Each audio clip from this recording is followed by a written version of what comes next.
Hello. Welcome to the Cleveland Browns Dawgpound South podcast, part of the Fanatical L's Network, part of the Fans First Sports Network. Hello, Dawgpound South campers. I'm your host, Steve Gill.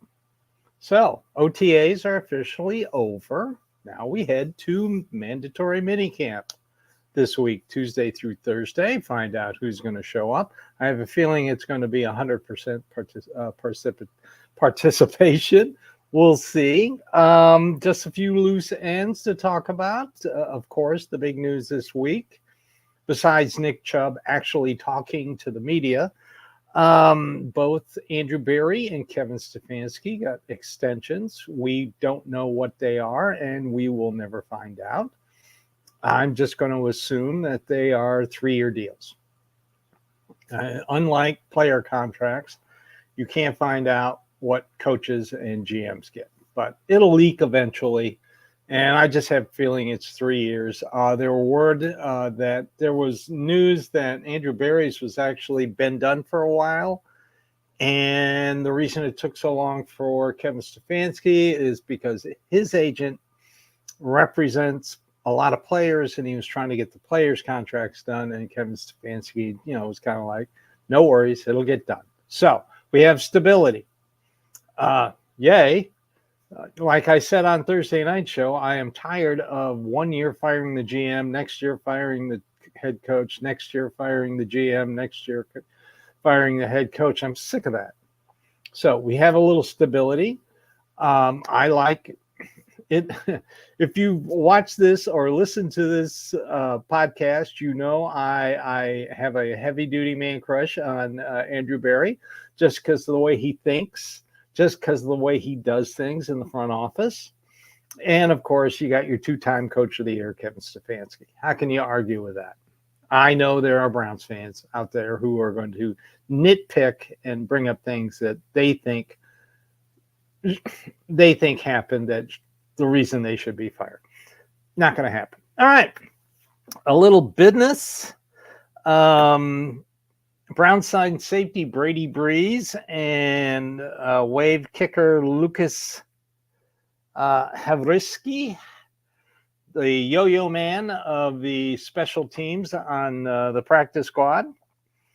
Brady Breeze, drafted by the Titans here in Nashville. 2021 6th-round draft pick. I think he's played about 11 games between the Titans and Detroit. Mike Vrabel knows him. Jim Schwartz knows him. He's going to be your practice squad safety. I like it. You got to have somebody on the practice squad to cover for injuries, because we saw what happened at the end of the season when they had to play Houston with DeAnthony Bell and Ronnie Hickman as their starting safeties. Nice to have a veteran.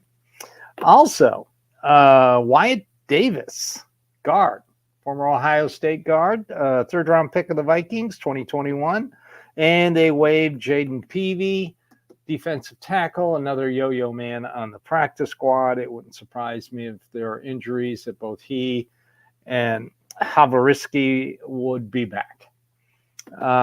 So also not reported, the Browns worked out William Barnes, a offensive lineman out of North Carolina.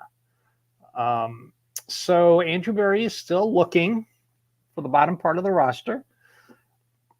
He's still messing around with the offensive line, which I don't blame him after they went through so many tackles last year. It's nice to find camp bodies that you have tape on, and if you have to cut them, you can bring them back if nobody picks them up. You're always messing with the bottom part of the roster, basically because of, in the past, it's been because of the kickoffs. Now we have the new kickoff rules, which I'm not going to get into today. I'm probably going to do an article next week about the kickoff rules, but they did practice it this week in OTAs.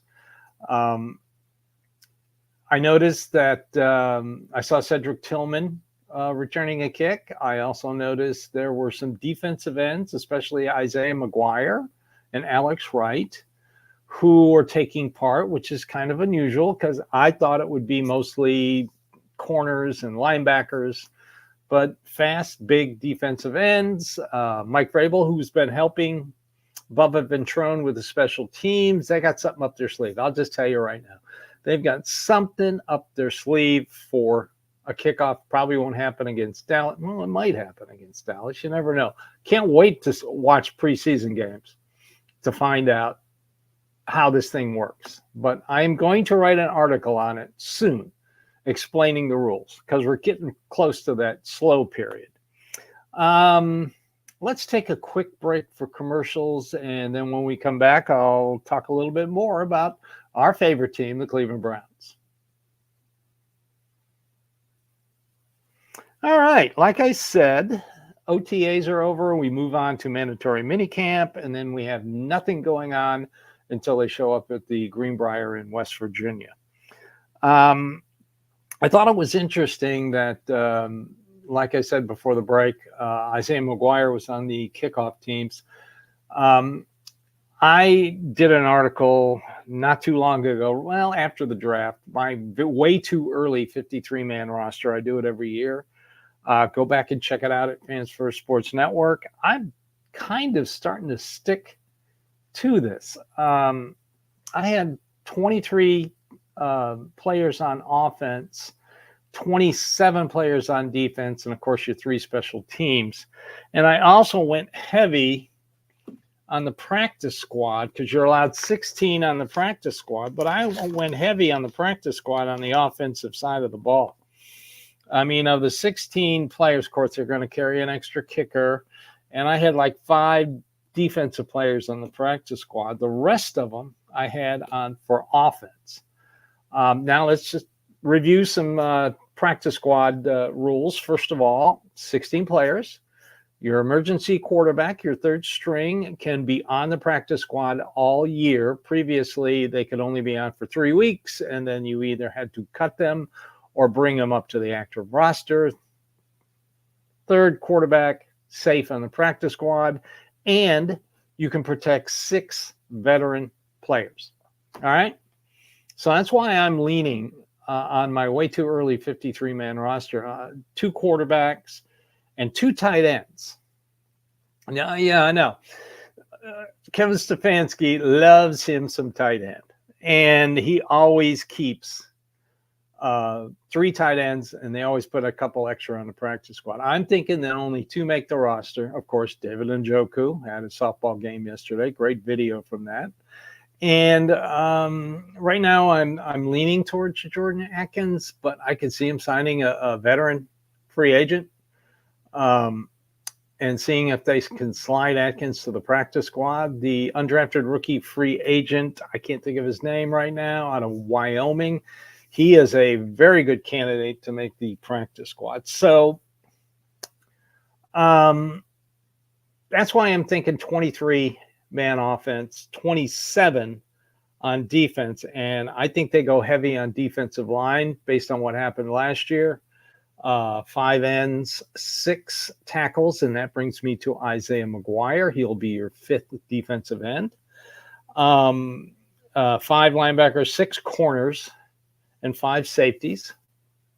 So I think the new kickoff rule will play into who is on the 53-man roster. I think that's going to have a bigger impact than people think. You're going to have to keep, you're going to see more running backs as returners and kickoffs, but you got to keep 1 on the practice squad. Also, weird thing. Andy Reid, a head coach of the Kansas City Chiefs, is using a safety to do kickoffs so he can protect his kicker so they don't get hurt during this new kickoff rule. I know. I think that's great. That's thinking. That's thinking outside the box. We all know what happened to Justin Hopkins trying to run down a guy in that Houston game, not the playoff game, but the one before. And, we ended up without a kicker and without a punter the rest of the 3 quarters of the game. But that's smart. I wouldn't be surprised if the Browns tried that. Use a position player just to do kickoffs because you really don't have to nail it. I mean, you've got to put it in the catch zone. It's a live ball if it goes into the, if they don't catch it. I'll write an article about it and explain it all to you. It's going to be interesting. Like I said, I can't wait for preseason games to watch how this is going to work. And I have a feeling early in the season, it's going to be a factor in whether a team wins or loses. I'll just put it to you that way. That's why I'm glad to see Bubba already practicing it. And I'm glad to see that Mike Vrabel is helping with it. I mean, the more coaches you have, the better you have, more eyes you have on it, the better things are going to happen. So, all right. Well, now we head into, like I said, mandatory minicamp next week. Can't wait to see who shows up. Can't wait to watch the videos, as always. And then we go into our dead period until they show up in West Virginia. That awful long period where we cross our fingers and hope nobody gets arrested, nobody gets a DUI, nobody beats somebody up. In the past, it was always the Browns, not so much anymore. Knock on wood, everybody be good. Work out, get ready for the season. All right? Okay, so that's it for today. I'm going to sit back and enjoy the rest of my Sunday. It is Sunday, June 9th, my 66th birthday. That's right. I'm 66 years old today. I'm going to kick back and enjoy a nice quiet afternoon. I'm going to finish my Bloody Mary that my wife Karen made me. She makes the best bloodies in the world. So everybody out there, thank you for joining me here on the Cleveland Browns Dawgpound South podcast, part of the Fanatical Elves Network, part of the Fans First Sports Network. I am grateful that you follow, listen, and watch all of us here at the Fanatical Elves Network because, like we say, we're just fans like you. That's it. We're Browns fans just like you. So everybody have a great Sunday and go Browns.